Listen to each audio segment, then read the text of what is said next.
গত কয়েকদিন ধরে যতগুলা বিষয় এসেছে, বিশেষভাবে নারী নির্যাতনের উপরে, আমরা জানি এগুলো সব কিছুই নারীকে পিছিয়ে নেয়ার জন্য, কিন্তু তারপরেও আজকে আমরা নারী দিবস উদযাপন করছি। কারণ এত কিছু পরেও নারীরা সরকার প্রধান, উপদেষ্টা, পুলিশ, আর্মি সমস্ত জায়গায় তারা আবার একই সাথে অবদান রেখে যাচ্ছে। সো তাদের এই অবদানকেও আসলে অস্বীকার করার উপায় নেই, এবং আমরা বুঝিয়ে দিচ্ছি যে নারীর অবদান আসলে সব জায়গায় আছে এবং নারীরা একদিন আসলে এই বিশ্বটাই জয় করতে পারবে। আমি মনে করতেছি যে নারী দিবস হচ্ছে নারীদের জন্য 100% নিরাপত্তা দিন হবে, কিন্তু এটা একদিনের জন্য নারীদের দিবস বলতে হবে না, বলা যায় না। কারণ নারীদের সারা বছরই নিরাপত্তা প্রয়োজন। সুতরাং এই একটা দিনে আমরা নারীদেরকে নারী দিবস হিসেবে সংজ্ঞায়িত করতে চাই না। আমাদের জন্য যতগুলো হচ্ছে চ্যালেঞ্জ আছে, যেমন ধরেন যে কোনো জায়গায় স্বাধীনভাবে নিজেদের চলা কিংবা নিরাপত্তার সাথে চলা, ওইটা আমরা সারা বছর ব্যাপী কিংবা হচ্ছে সারা জীবনের জন্য চাই। এটা পুরুষতান্ত্রিক সমাজে সমস্ত নিরাপত্তা বা গ্যারান্টি আছে, এটা চাই এই নারী দিবস। একজন নারী হিসেবে বিশ্ববাসীর কাছে আমার একটাই চাওয়া যে সকল নারী যেন সব জায়গায় সমান অধিকারের সুযোগ পায়। তারা যেন হচ্ছে নির্দ্বিধায় চলাফেরা বা যে কোনো কাজে তারা যেন বৈষম্যের শিকার না হয়। আমরা প্রতি ক্ষেত্রেই দেখতে পাই যে নারীরা বিভিন্ন বৈষম্যের শিকার হচ্ছে।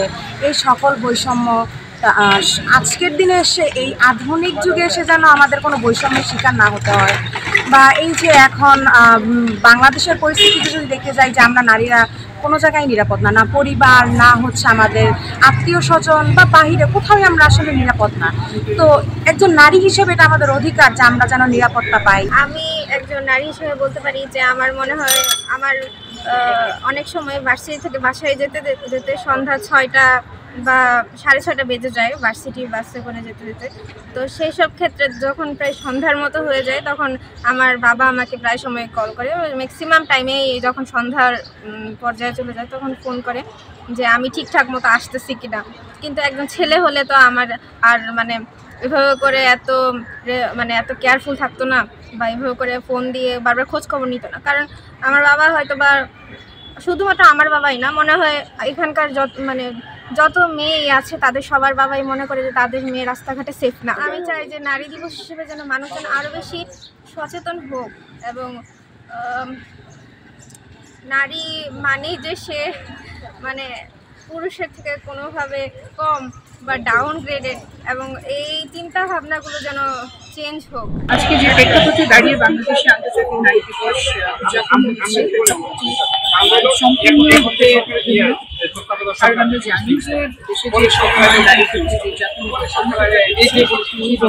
আমরা ভীষণভাবে উদ্বেগ প্রকাশ করছি, নিন্দা জানাচ্ছি, এবং একই সাথে আমাদের যে অবস্থান দীর্ঘদিনের নারী আন্দোলনে সেই জায়গাটি থেকে প্রতিবাদ করছি। তার কারণ হচ্ছে আমাদের যে আইন আছে সে আইনগুলো প্রয়োগ করছে। আমরা দেখতে পাচ্ছি যে ধর্ষণ করেছে যারা, সেরকম ধর্ষণকারী তারা সাজাপ্রাপ্ত আসামি, তারা জামিন পেয়ে যাচ্ছে।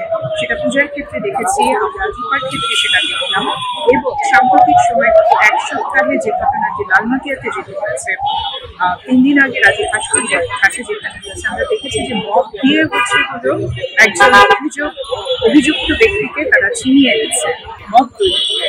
এটা তো আমাদের সমাজে নারীর যে নিরাপত্তা এবং নারীর যে সমতা ভিত্তিক দৃষ্টিভঙ্গি, তার জন্য খুব ভালো। আমরা একটি পরিবর্তনের মধ্যে দিয়ে যাচ্ছি, সেই পরিবর্তনে যদি নারীর সমাধিকারী বিষয়টি, সম্মানের বিষয়টি, মর্যাদার বিষয়টি সরকার এবং রাষ্ট্রযন্ত্রের পক্ষ থেকে সেভাবে দেখা না হয় এবং তাদের অবস্থান পরিষ্কার করা না হয়, তাহলে সেটার জন্য আমাদের গণতন্ত্রের জন্য যে গণতন্ত্রের প্রতিষ্ঠার ক্ষেত্রে একটা বড় অপরাধ। সুতরাং নারী অধিকার আন্দোলনের পক্ষ থেকে আমরা তীব্র নিন্দা জানাই।